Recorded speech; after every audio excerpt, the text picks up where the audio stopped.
So I've got to make 4 pairs. I'm halfway through one.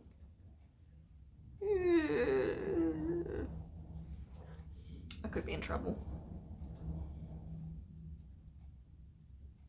We'll see how we go.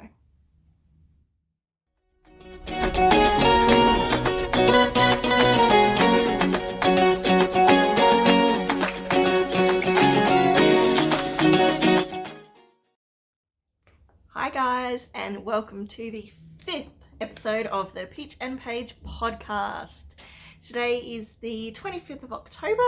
I am coming to you from an incredibly windy Adelaide Hills in South Australia today. My name is Jenna. I am the owner and designer of Peach&Paige, a crochet and knitwear brand, label, whatever you want to call it. It's been 3 weeks since my last podcast, so if you have been waiting for me and coming back, thank you very much for joining me again. And if you're watching for the very first time, welcome. I really hope you enjoy the podcast and everything that I've got to share with you guys today. What else do I need to go through? Oh, where you can find me. So you will find me on Facebook, Instagram and Etsy. And of course, I've also got my own website, peachandpaige.com, that you can buy patterns through. Don't know if I've mentioned it before, but peachandpaige.com, I do Afterpay as well. So if you are an Afterpay fiend like myself, that is a way that you can Afterpay some patterns. And pegs, of course, I got yarn pegs on there, both Paintbox and Stylecraft as well, by Grace and Rose. So it's been 3 weeks since my last podcast. Reason being is I was meant to film last Friday, but we had some issues. Well, when I say issues, we had sickness go through the house. So we ended up with everybody who had gastro, TMI.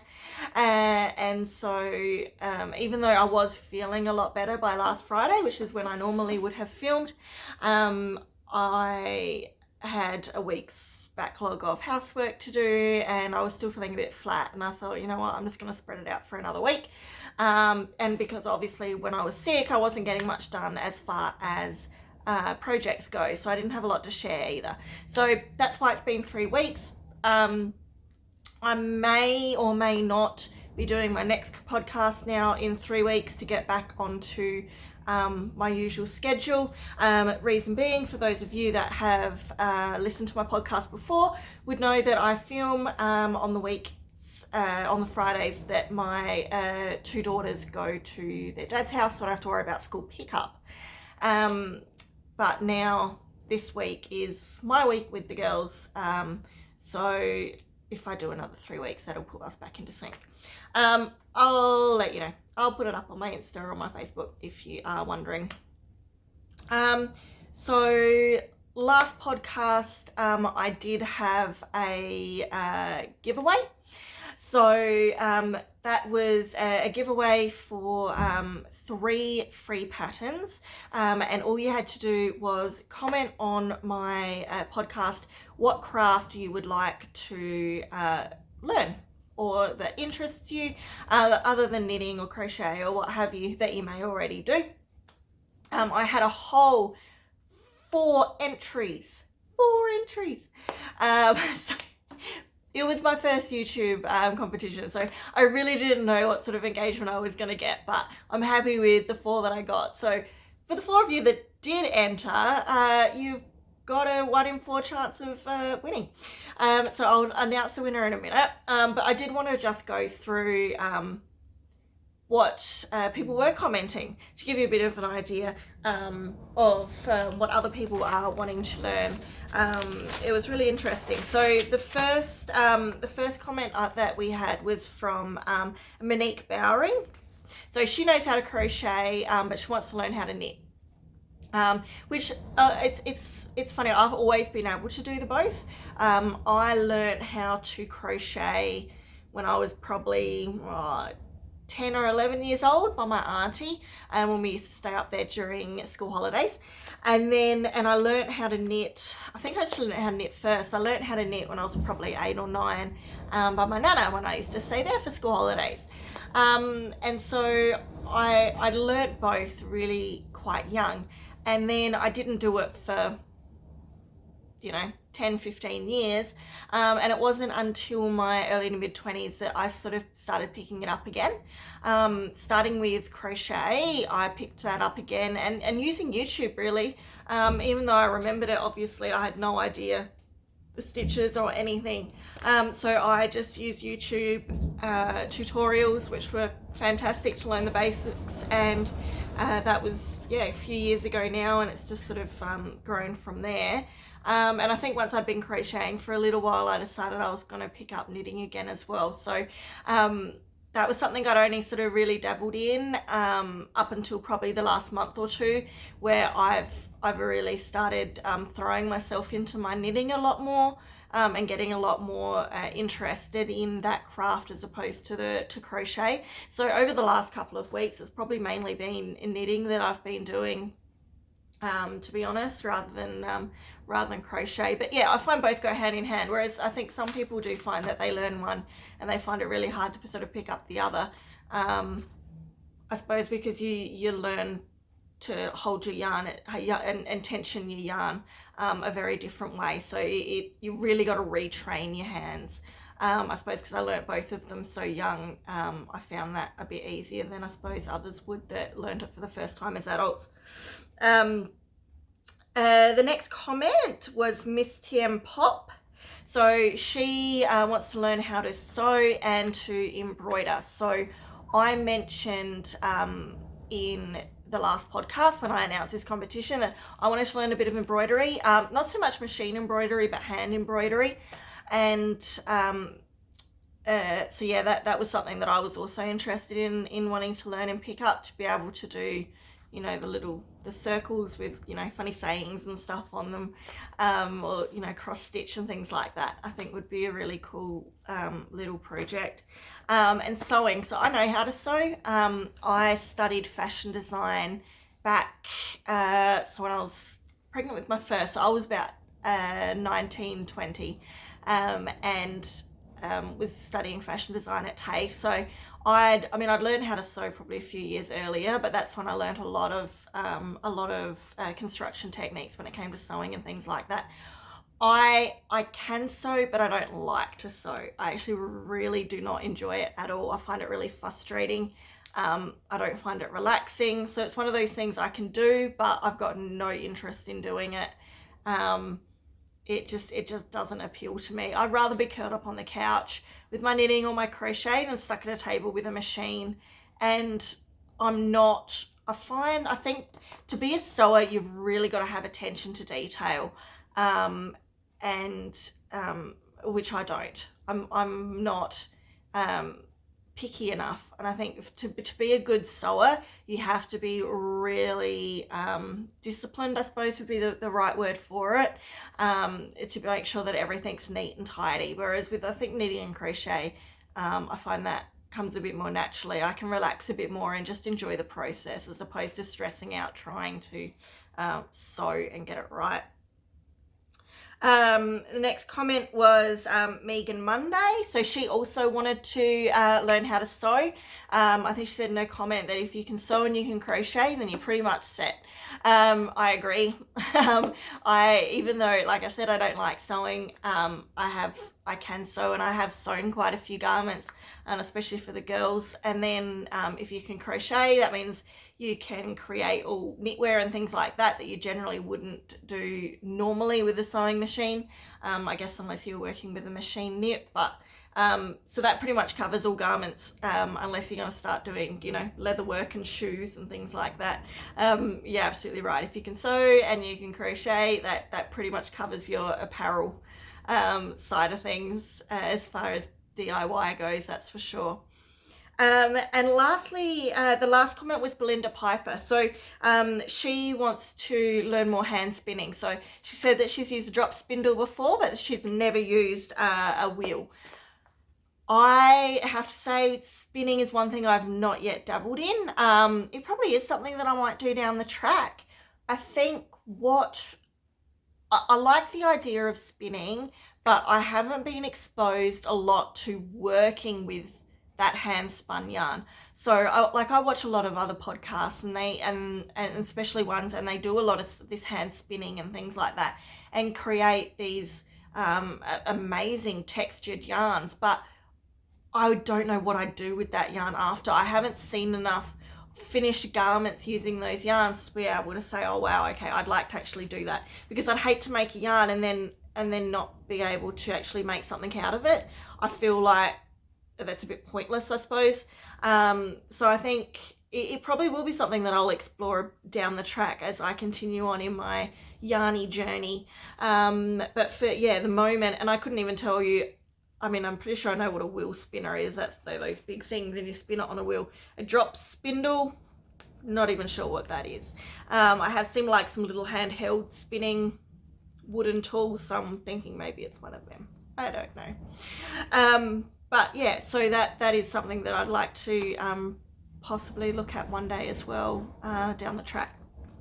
So there were the 4 comments. The selector picked number 2 out of 4.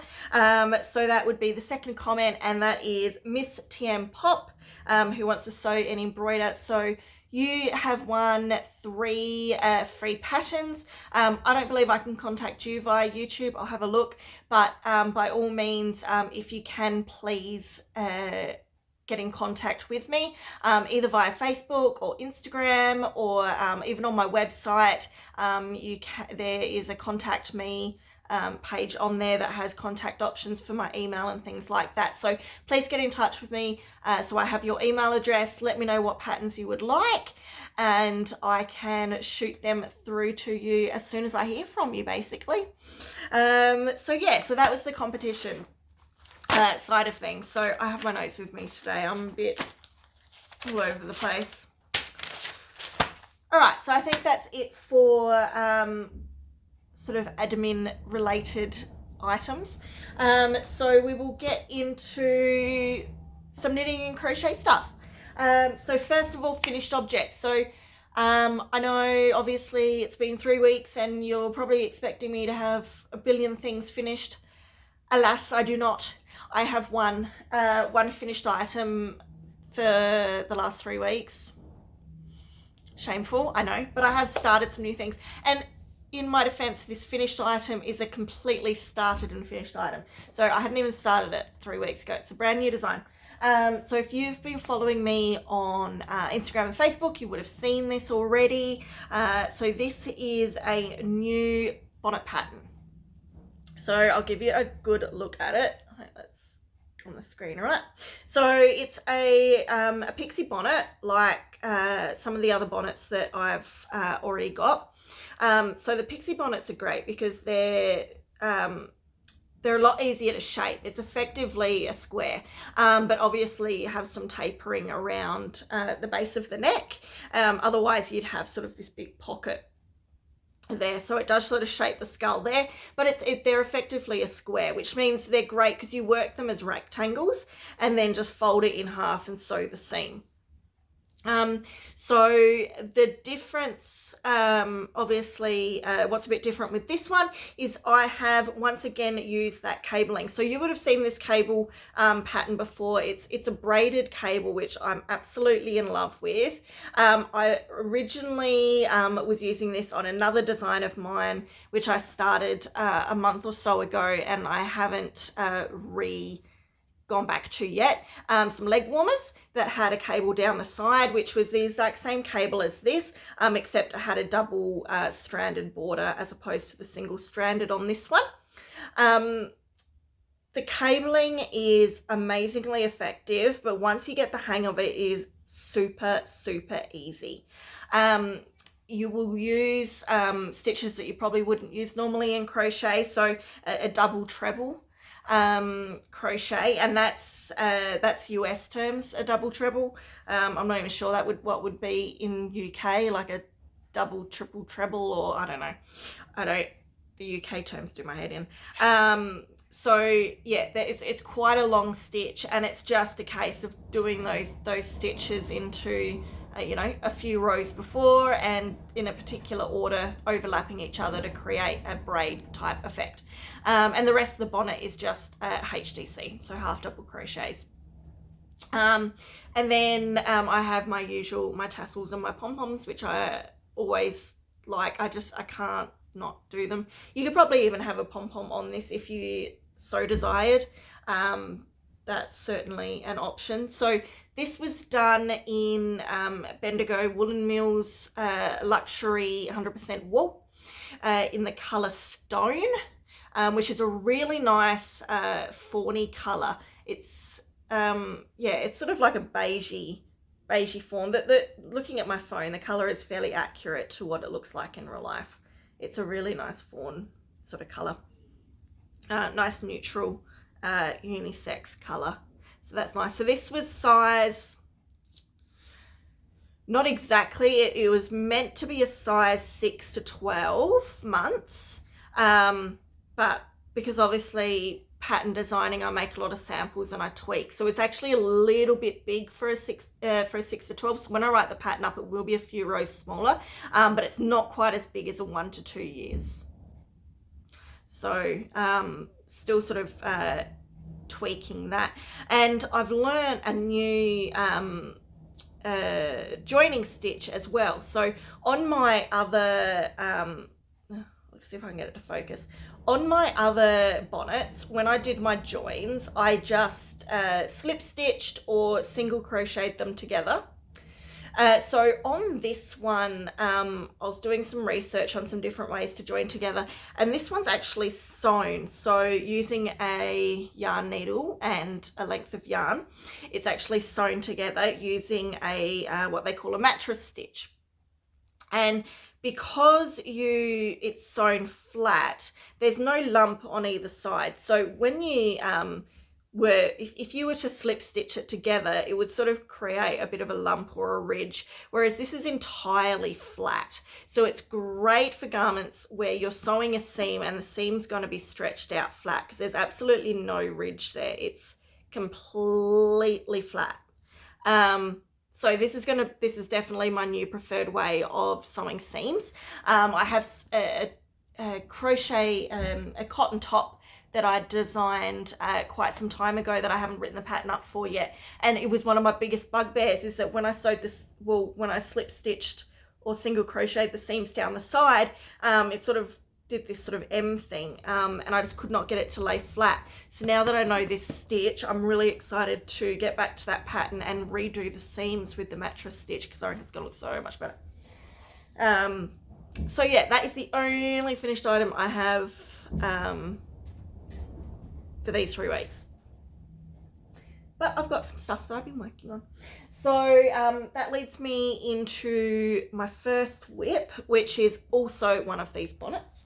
I don't think I've shared this one on my Insta. I think I did it on a story, or maybe in one of the Facebook groups. I mean, if you follow me about the place, you may have seen this, but the only reason this one's not done is because I ran out of yarn. And I have ordered more, and it was meant to be getting delivered today, but it's 3 o'clock in the afternoon, and I'm beginning to think that's not going to happen. But that's okay, because I'm not going to have time to do it this weekend. Anyway. Look, he's so cute. He's such a cutie little bonnet. So this is the 0 to 3 months. I think I did the smallest size. Getting my sizing right. So I'd done all the bonnet except just finishing off the edging and the second tail and the pom-poms. So I was very much playing yarn chicken with this one to see if I would have enough to finish, and I did not. But this yarn you may recognize. I did my, it's Charlotte Rose. So I did a pair of Delilah gloves for my friend in this colorway. So this is a hand-dyed yarn by the Australian Wool Store, 100% merino in 8 ply. And it's gorgeous sort of rose pink colour with there's a few little specks of sort of brown and green and things like that in there. It's really lovely, and I had no hesitation in getting a whole nother skein of it, because even though I probably only need another 10 grams, if that, to finish, I'll definitely be using, I'll definitely use the rest of the yarn. It's not going to go to waste. It's a beautiful, beautiful yarn. It's really, really pretty. It's probably one of my favorite hand dyes I've come across. So, so yeah, I will hopefully have that one, finished as well. And then I'll be able to start or continue working on actually writing that pattern up. I need a mouthful of water. Excuse me.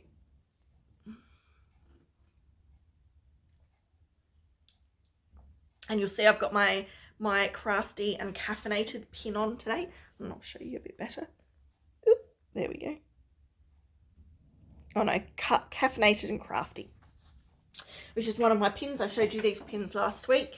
Now I can't remember who it was that does them. I'll put it down the bottom. I still need to get some more for my collection. I've been starting to think about what I want for Christmas, and a few more pins is probably going to be on my list, as well as some sock blockers and some other bits and pieces that I desperately want to get. So that is whip number 1. So whip number 2. So this is one that you have seen before, possibly twice. I can't remember if I've shown you 2 podcasts ago or 1 podcast ago, but this is my ongoing project. So I was worried that I wasn't going to get much of this done last podcast before I got to show you guys again, but I have actually done heaps. So that is my t-shirt romantic, I think it was called, top. Look at that. It's actually like a top. It has armholes. So that's the front. And then it's got a deep V at the back. So that's where I'm at. So I'm currently doing some decreases down the back for some shaping. And then it's just going to be straight down pretty much. To the length that I want it. So I've done all the tricky stuff. I've done all the sleeves. I've joined, because it was like a flat piece, so I've sort of seamed it now, joined it in the round, and it's just knitting in the round with a few decreases. So I'm so happy with how this is turning out. I'm really hoping it's going to fit. I did a size medium, which I generally am. My weight fluctuates quite a bit. I'm only 5'2", so I'm quite short. So it doesn't take much. If I gain weight, there's nowhere for it to go. It doesn't spread out. I just go out. So, you know, I lose a kilo or 2 and all of a sudden I'm down a whole dress size. So I'm a medium at the moment. I've done pretty well. I'm on a bit of a diet at the moment, so I'm losing a bit of weight. So it should fit me fine for this summer. And especially once I block it as well. But it looks like it'll be a good size. Especially once it's blocked and stretches a bit. My only concern is my boobs, because I am heavy chested, if you will. So that was always a bit of a problem for me. If there was anywhere that it wasn't going to fit, it'd be around my chest. So we'll see how we go. It should be all right. So yeah, that's whip number 2. So I think last time I'd finished one shoulder and had started working on the second shoulder. So what I'll do is I'll make sure I put a stitch marker in this row. I'll make sure I put a stitch marker in this row. So if I get any more done in the next 2 or 3 weeks, depending on when I do my next podcast, I can easily see how many inches I've actually done. So I can't forget to do that. I wish I had I don't have a stitch marker on me. I'll do it now. Yes. So that's number 2. Number 3. So is also one that you have seen before. So I've started doing, God, it's all tangled up. Sorry. Yeah, There we go. So I have started working on Christmas knits because obviously it's late October and Christmas is going to be here in the blink of an eye. So I did mention last podcast that and I think I showed you, I had a few sock yarns that I'd just purchased that I was going to make some socks with. So I've started on my first sock. Give you a bit of a better look.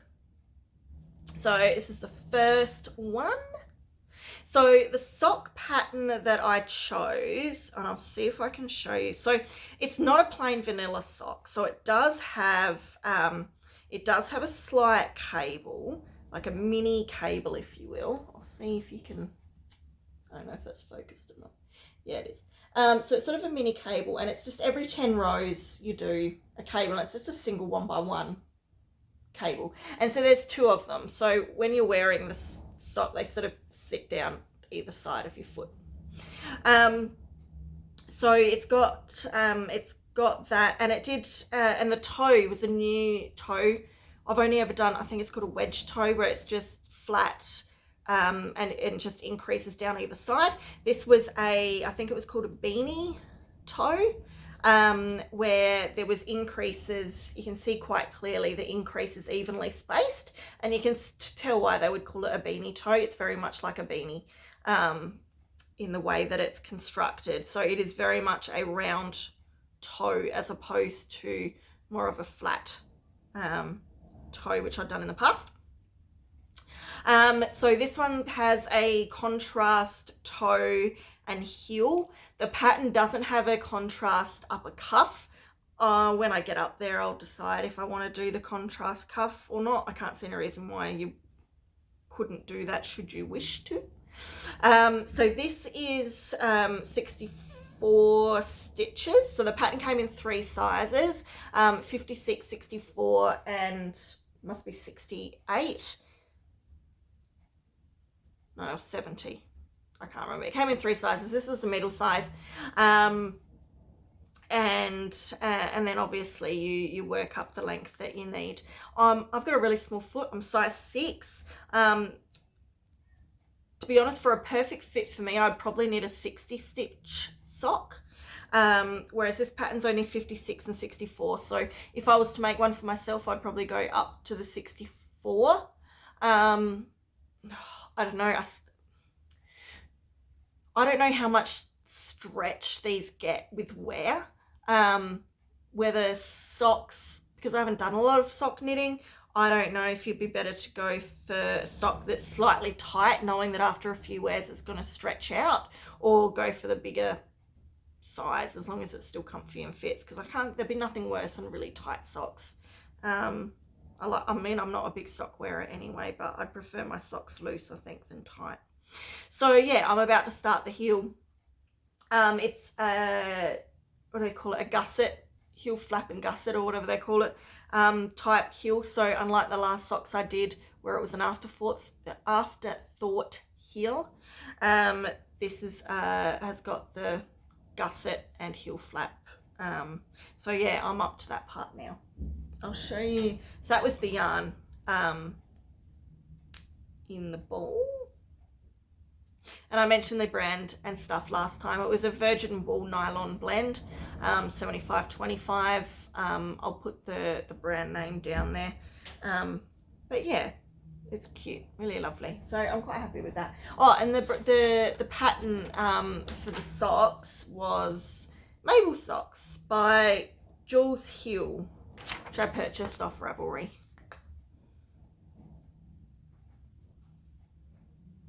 So it's a bit of a look of them, what they look like on. So yeah, so that's the design I've chosen. So I'll probably do all my Christmas socks in that same pattern, because I know it works up well with variegated yarn, and I don't have time to be mucking around with new patterns. Now I found a pattern that I like. It's really quick and easy because it's other than those 2 cable sections, the rest of it's just straight knit. So it works up nice and quick without being just a straight vanilla sock. So that's probably what I'll stick with for the rest of my Christmas knitting. So I've got to make 4 pairs. I'm halfway through one.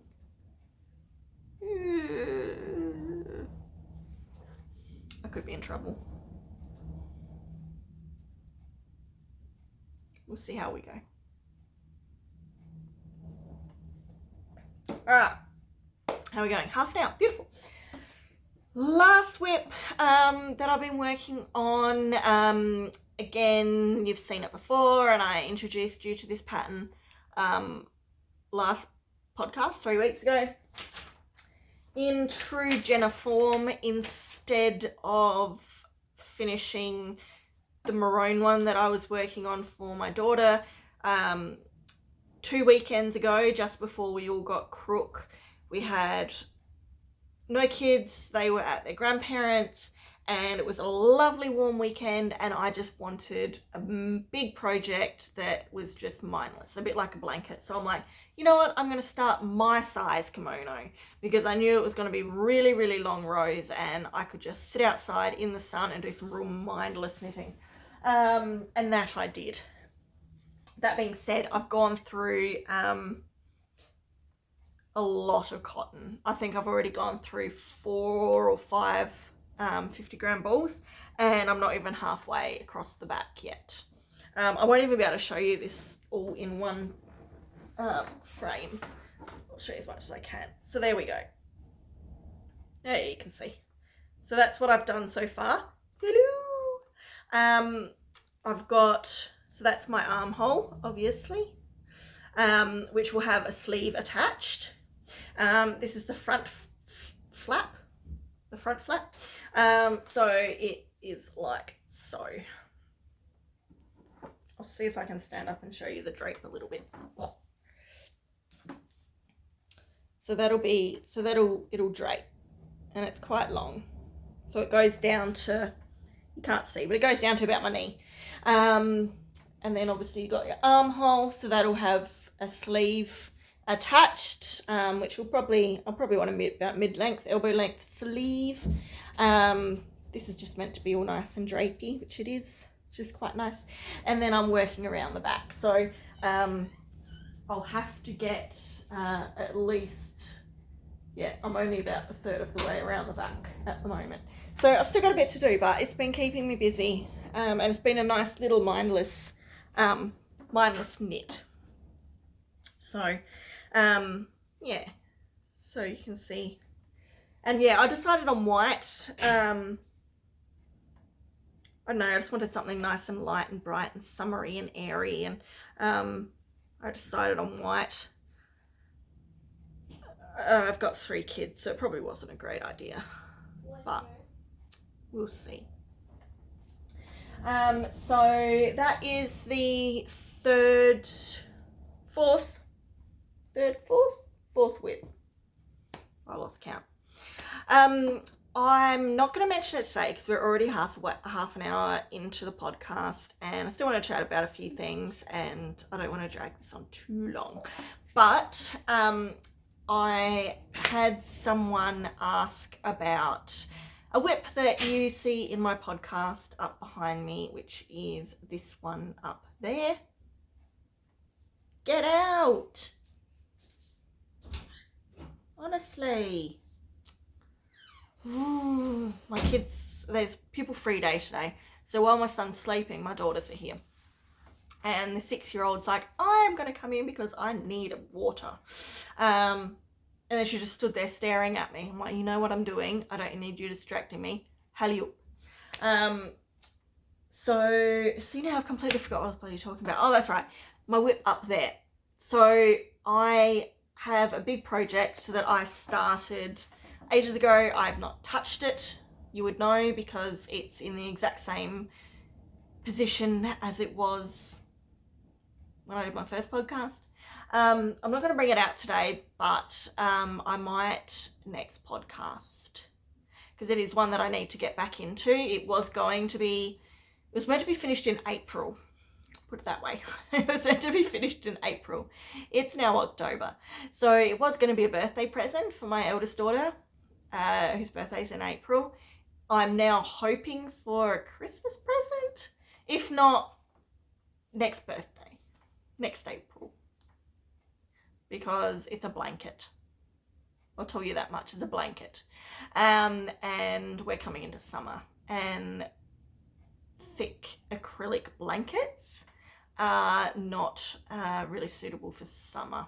They're very, it's already very, very heavy, and I'm only probably about a fifth of the way through it. So I will show you that in more detail next podcast, because I need to get it out, and it's color work, so there's all these spindles, and it's going to be a mess. So I'm going to have to play around with it and make sure it's all nice and tight. Me and my best friend, well, my husband used to be sitting down by the end of the couch. This is why I haven't worked on it since April. All right, I have an excuse. It was sitting down next to the side of the couch, so I could easily pick it up and work on it. And I'm forever telling my husband not to leave beer bottles sitting on the floor, because they get knocked over. He's like a bull in a china shop. If there's anything to knock over or trip over, he will find a way to do it. And so he was constantly putting beer down there, and sure enough, what do you think happened? He spilled beer all over my blanket. So it had to get thrown in the wash, along with all the wool that was with it. So it was, and I mean, it's heavy color work. So there was at least probably 8, 9, if not more, separate strands, all being worked on at once. And all of those needed to go in the wash. So you can imagine, even though it came out of the wash and it's fine, it's clean, it's soft, it's great, the yarn mess that we had on our hands was ridiculous. And so it sat up there for months, because it was going to take me so long to untangle and rewind all these balls of yarn. It was just ridiculous. And then, so my best friend was hassling me, like, you got to get this done. She's like, I'm going to come over, we're going to sit down, and we're going to do it. And it took us a good couple of hours, but between the two of us, we managed to get it all wrapped up. We used a whole bunch of toilet rolls, which you can probably see about where my finger is. There's a toilet roll there, pegs, and just rewound all these strands, working active strands, onto spindles, I suppose you'd call them. So it's ready to go. So it is able to be worked on, but I just haven't got around to revisiting that. I really need to. I need to finish my Jack Skellington. I really have no excuse. I haven't done any work on it since the 3 weeks ago. So if you see my previous podcast, you'll know that I've got this Jack Skellington that's just like haunting me. Got to get it finished. Still need to do the second leg, the eyes, and figure out what I'm going to do with his flippy flappy hands. So yeah, I haven't done that yet. So yeah, I'm not going to go through that today. Might as well if I've just spent the last 10 minutes talking about it anyway. But so whips, acquisitions. So I did, I was hoping that I would get my Charlotte Rose colorway from the Australian Wool store today, like I said, to show you, but it hasn't come in the mail. However, I did get something in the mail today. So for those of you Australian followers, you will probably be familiar with Bendigo Woollen Mills, probably one of the biggest brands here in Australia once you're in the knitting and crochet community, for sure. Made in Bendigo in Victoria. So they had, they sent out, obviously I'm on their mailing list, so I got sent out their colour chart with their new cottons. Actually, I wonder if I have the colour chart. I'll pause for a sec. Let me grab the colour chart. Okay, I'm back. I did keep it. So I'm on their mailing list. So I got sent out their colour chart, if you will, because they had a sale on their cotton. And I'd never seen their cotton or worked with their cotton. And as soon as I felt the cotton, because it's actual like samples of it, I was just like, OMG, I need this. So their colour range isn't huge, you know, it's not like your style crafts, your paint boxes and things like that, but it's beautiful and it's so well priced for cotton. So that's their colours that they currently have. It's amazingly soft, so I was just like, I need to get some of this, especially making my kimonos and some other cotton projects that I want to hopefully get worked on this summer. I wanted to have a play around, so I got 4 colours, and they're on special. So these are normally I think they're normally 15 a ball, but they were down to 11 or 11.99 or something like that. And these are 200 grams? Yeah, 200 gram balls. So, really good price for what you get for 15 bucks for cotton, pure cotton. And it's so soft. So I got the 4 colors that I got. So I got in 8-ply, all of them in 8-ply. So this was Glacier, which is a really nice light gray. I got the pink that I showed you before, so Pink Rose, which is really nice. A baby pink. I use a baby pink a lot. I'm a big fan of baby pink, can you tell?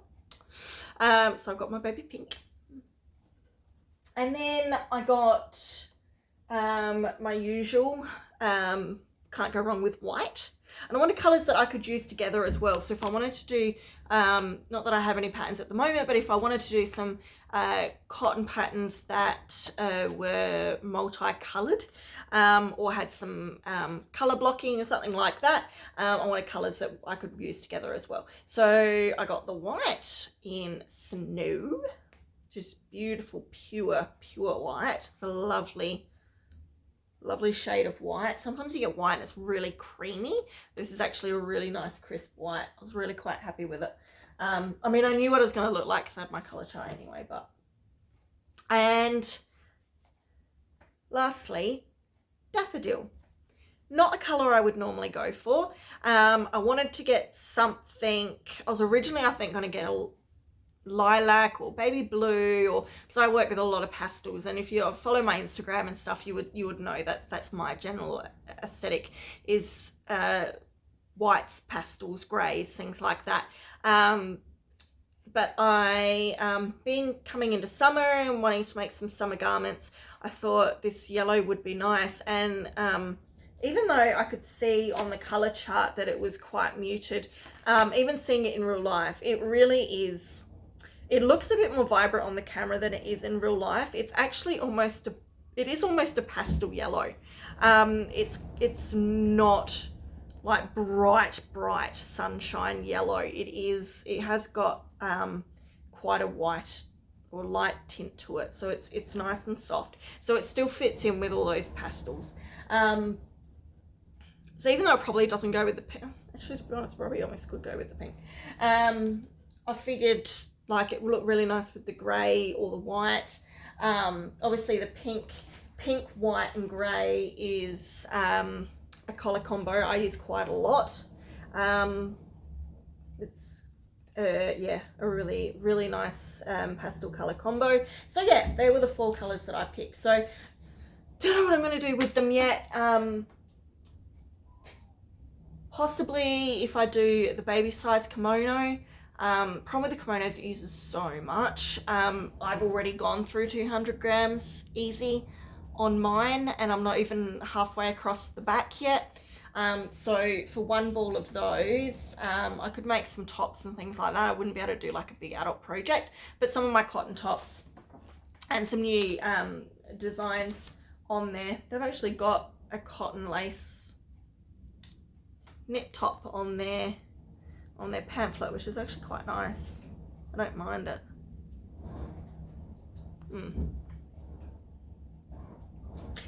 Yes. Anywho,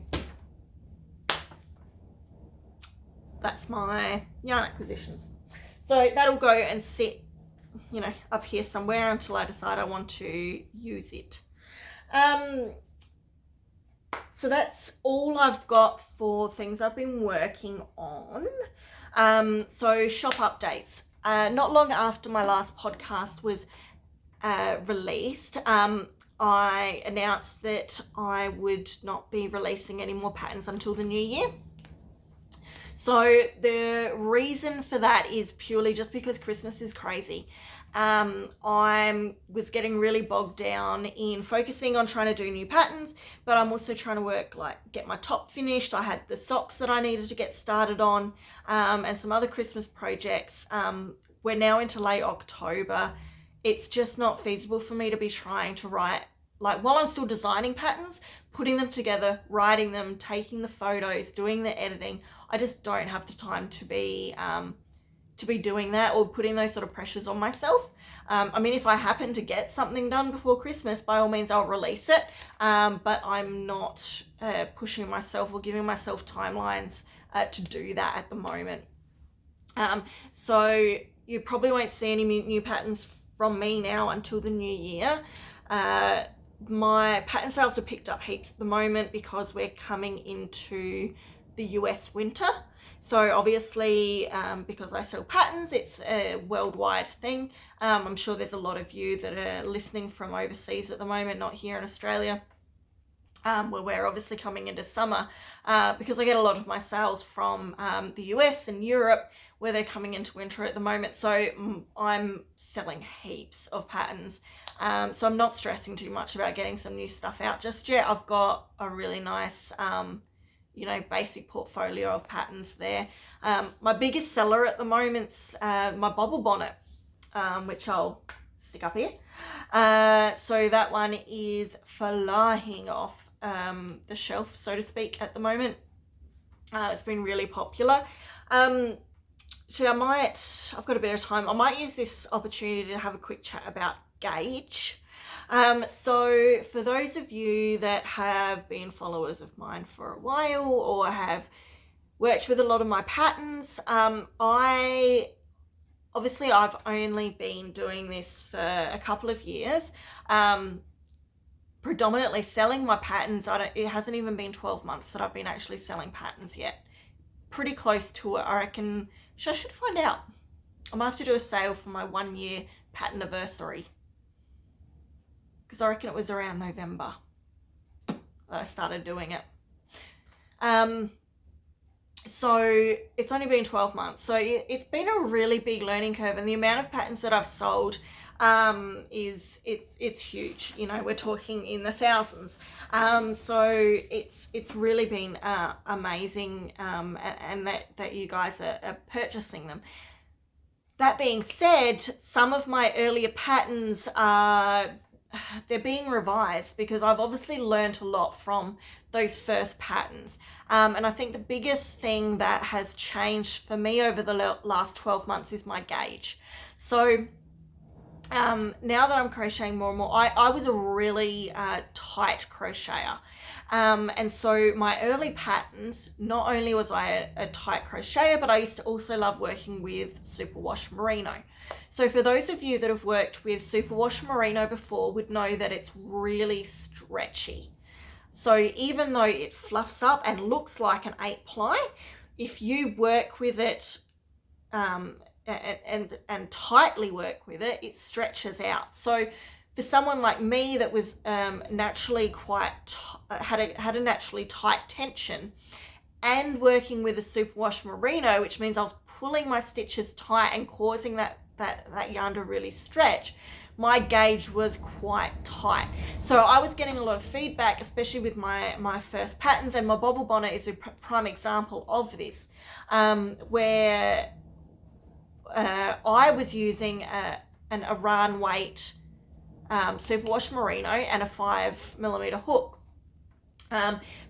and even though my gauge was working fine and I put my gauge in my patterns, a lot of people that were trying to replicate it or do the pattern were really struggling to meet gauge.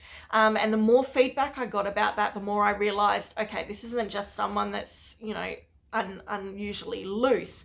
Perhaps my tension is unnaturally tight. So I have actually amended my bobble bonnet only recently and actually suggested using a 4mm hook and an 8-ply yarn. So going down a size. I know a good friend of mine that was making my patterns for a while. She always used an 8-ply yarn because that's what she had available, and she was meeting gauge using that. So if you do have some of my earlier patterns and they're running really big or you're just not being able to meet gauge, just try a thinner yarn. Try go down a yarn size, especially if you're using acrylic or something like that, that is going to work up a lot thicker than a merino will, or if you are particularly a loose crocheter, you know that you're a looser crocheter, go down a hook size or two, go down a yarn size or two. You can play around. Just because a pattern says you need to use this weight yarn and this weight hook, you play with what you've got. If you want to try it with an 8-ply yarn, try it with an 8-ply yarn. A good pattern will always have a gauge swatch on there and will tell you what gauge your stitches need to be at for your final product to be the size that the pattern's written for. So it doesn't matter what yarn you use or what hook you use, as long as you meet gauge. So changing your tension, you can change your tension. Even if you're a tight crocheter, you can make a conscious effort to crochet looser, and that's something that I'm working on now too. All my new patterns, I make a conscious effort not to crochet too tight, and I find the faster I crochet, the tighter I get. So I'm making a conscious effort to try and loosen my tension up a bit, and with working on my kimono's been a great example, because I'm trying to make a really light and airy fabric. So making sure I've got nice loose stitches is imperative. And because I'm using an 8-ply cotton with a much larger hook, I think I use a 6mm hook, whereas that yarn usually uses a 4mm hook to try and create that looser fabric. So changing your tension, changing your hook size, and changing your yarn size are the 3 main ways that you can amend your gauge. And don't be scared to do it. You don't have to follow the recommendations in a pattern for yarn and hook size, because everyone has different tension and it's not necessarily going to work for you. So as long as you're meeting gauge, you're fine.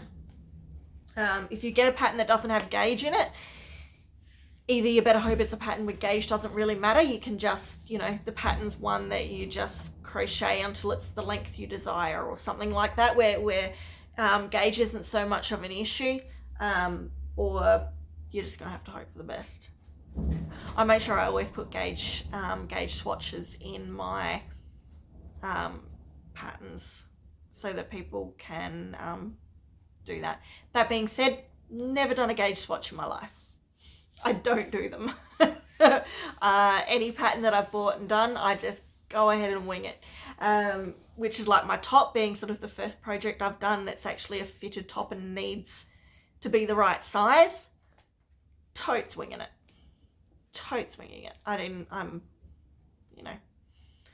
I should follow my own recommendations of using a gauge swatch, but I don't. But I wouldn't blame the designer if I chose not to do a gauge swatch and then it didn't fit. It would be my own fault. So I'm willing to take that risk. It's all on me.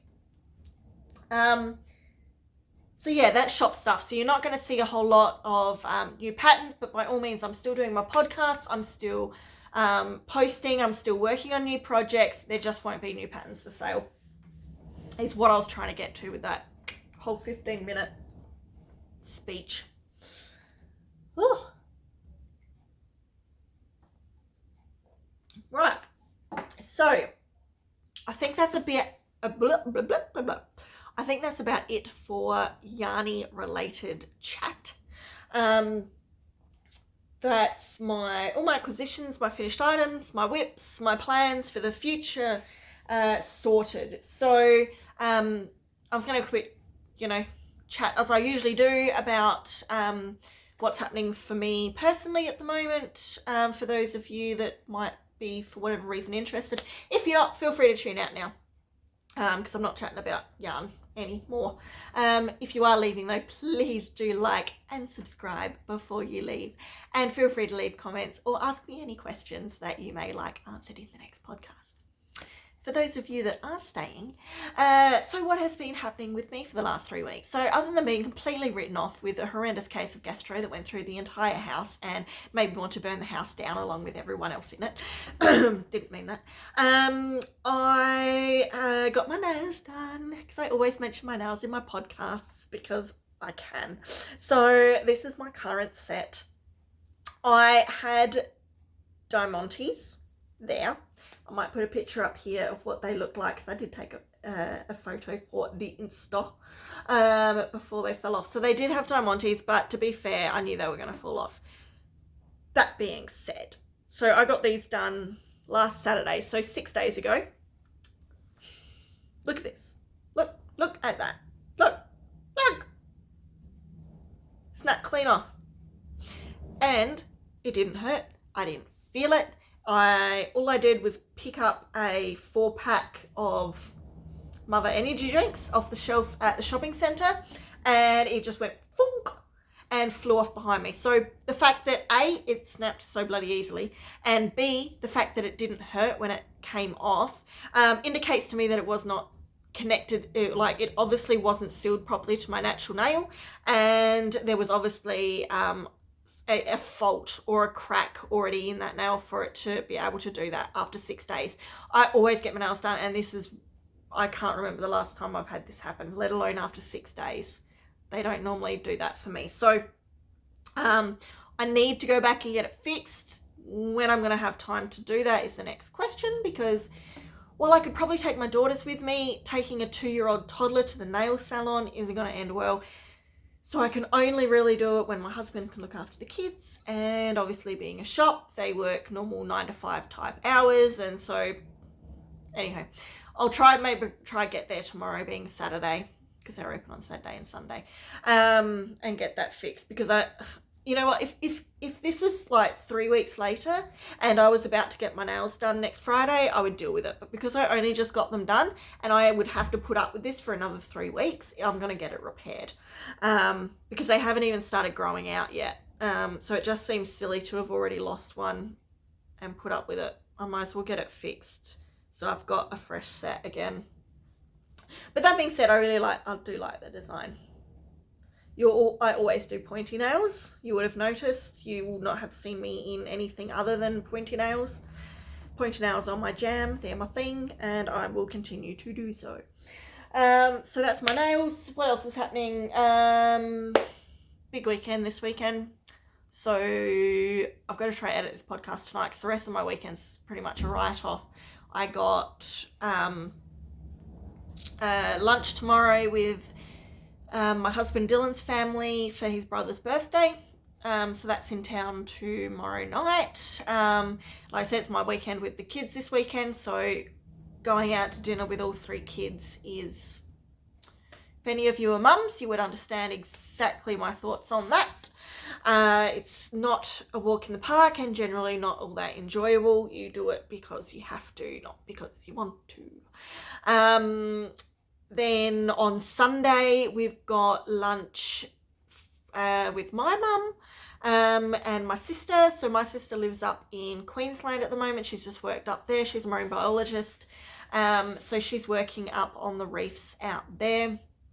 And for those of you that aren't in Australia, I'm down the bottom of Australia, and she's up in Cairns, up in the top corner of Australia. And Australia is about the size of the US. So we're talking one side of the US to the other. So she lives up there. So she's coming down to Adelaide she's down here, I think, for a friend's wedding or something, because obviously she's only recently moved up there. So we're catching up with her while she's down and seeing how her and her partner are doing. So that's on Sunday, but that's at my parents' house. So that's not quite so stressful, because at least when it's at home, the kids can run around and go crazy. It's not like when you go out to a restaurant. So I'm not so stressed about that. So that's going to be our weekend done. And then we got a house inspection next Tuesday. So we rent, unfortunately, because I decided to get knocked up at age 20 and have had nothing but debts ever since. So owning a house is just not on the board for me anytime soon. So yeah, we've got a house inspection on Tuesday, and once again, with 3 kids and working and doing this, and so my house is messy at the best of times. But I have done a fair bit of it. But that being said, the fact that we've got 2 family engagements the weekend before a house inspection isn't ideal, but we'll get there. At least it's because it's not the middle of winter anymore. The days are longer. It doesn't get dark until about 8 o'clock at night. So you tend to get it's easy to get stuff done during the evenings and things like that when it's lighter for longer. So we'll get there. But yeah, that's my weekends is going to be flat out. I'm going to have to try edit this tonight. Normally I do my podcast editing sort of on the Sunday or what have you, but I'm going to have to try smash it out tonight because I think the rest of the weekend's going to be a write-off, quite frankly. And yeah, I think that's about it for the next couple of weeks. Kids are back at school and it's just going to be the lead up to the chaos that is the festive season. Pretty much. Enjoying the warm weather, being able to sit outside, have some wine and cheese, which is my idea of heaven, quite frankly. So yeah, that's about it for me. So I'll wrap up now. Once again, if you're still here, thank you so much for tuning in. I will either have my next podcast in the next 2 or 3 weeks. I haven't decided yet. It will probably depend on how much stuff I actually get done. If in 2 weeks I've got crap all done, then I'll probably hold it off for the 3rd week. Please like and subscribe. If you do have any questions, please do put them below. If you've tried one of my patterns or anything, please contact me. I would love to be able to discuss things in these podcasts that you guys actually want to hear about, because at the moment I'm just sort of doing what I think you'd like, but I don't know if there's anything else you'd like me to be discussing or going over that you would be interested in. And yeah, that's about it. So enjoy your next couple of weeks, and please feel free to tag me in any Peachy and Paigey things that you get up to, and I will see you next time. Bye.